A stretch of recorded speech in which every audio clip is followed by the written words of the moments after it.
নমস্কাৰ বন্ধুসকল, মোৰ অন্য এটা ভিডিঅ'লৈ আপোনালোকক স্বাগতম জনাইছোঁ। বন্ধুসকল, আজি আমি আলোচনা কৰিম অসম পুলিচৰ ওপৰত। যদি আপোনালোকে অসম পুলিচৰ কাৰণে প্ৰিপাৰেশ্যন চলাই আছে, তেতিয়াহ'লে আপোনালোকৰ বাবে ভিডিঅ'টো অতি গুৰুত্বপূৰ্ণ।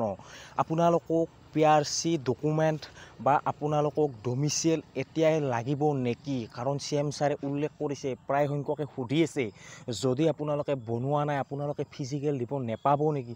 গোটেইখিনি তথ্য এই ভিডিঅ'টোৰ মাধ্যমেৰে আপোনালোকক A to Z জনাবলৈ চেষ্টা কৰিম। আপোনালোকে ভিডিঅ'টো শেষলৈকে সম্পূৰ্ণকৈ চাই থাকক আৰু মোৰ চেনেলটোত যদি প্ৰথমবাৰৰ কাৰণে ভিজিট কৰিছে, তেতিয়াহ'লে মোৰ চেনেলটো ছাবস্ক্ৰাইব কৰক আৰু কাষত থকা বেল আইকনটো প্ৰেছ কৰক।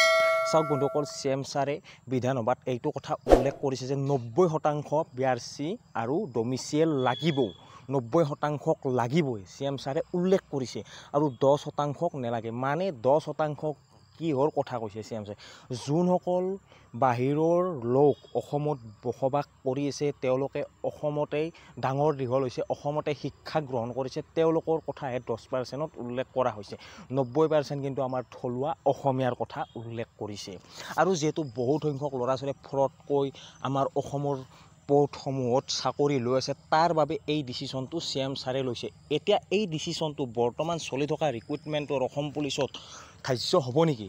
চাওক, এইখিনি ডকুমেণ্ট আপোনালোকক এতিয়াই লাগিব নেকি? চাওক, প্ৰথমতে এইখিনি ডকুমেণ্ট ধাৰ্য হ'ব, আৰু কেতিয়া লাগিব?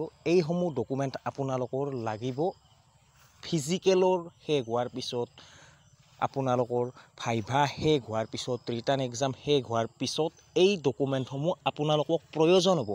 বৰ্তমান আপোনালোকক এইসমূহ ডকুমেণ্ট প্ৰয়োজন নহয়, যিহেতু প্ৰায় সংখ্যকে সুধি আছিল যে দাদা ফিজিকেল টাইমতে আমি এইসমূহ ডকুমেণ্ট নিব লাগিব নেকি? চাওক, ফিজিকেল টাইমত নিব লাগিব বুলি কোনো ধৰণৰ কথা উল্লেখ কৰা নাই। আৰু CM ছাৰে যোৱাকালি বিধানসভাত এটা কথা উল্লেখ কৰিছিল যে নতুন বছৰত, মানে অহা বছৰৰ কাৰণে, আহিবলগীয়া আগন্তুক বছৰৰ কাৰণে এইটো স্কেম আনিবলৈ গৈ আছে।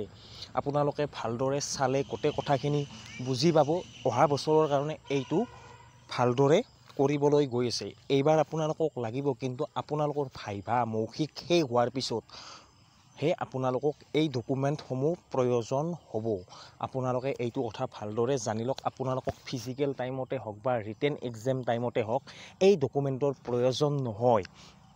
আপোনালোকক বৰ্তমান চলি থকা ৰিক্ৰুইটমেণ্টত আপোনালোকক প্ৰয়োজন হ'ব শেষৰ পিনে, আৰু হয়তো নতুন বছৰত আগতীয়াকৈ লাগিব পাৰে। কাৰণ CM ছাৰে যেনেকৈ উল্লেখ কৰিছে যে আমি নতুনকৈ চিন্তাধাৰা চলাই আছোঁ যে আমি অহা বছৰৰ পৰা 90%ক একেবাৰে মাষ্ট বি লাগিব। CM ছাৰে উল্লেখ যিহেতু কৈছে, হয়তো প্ৰথম ফালৰ পৰাই নতুনকৈ আহিবলগীয়া ভেকেঞ্চিসমূহত লাগিব, কিন্তু এইবাৰ নেলাগে। আপোনালোকে টেনশ্যন ল'ব নালাগে। যদি কিবা জানিবলগীয়া আছে তলত কমেণ্ট কৰি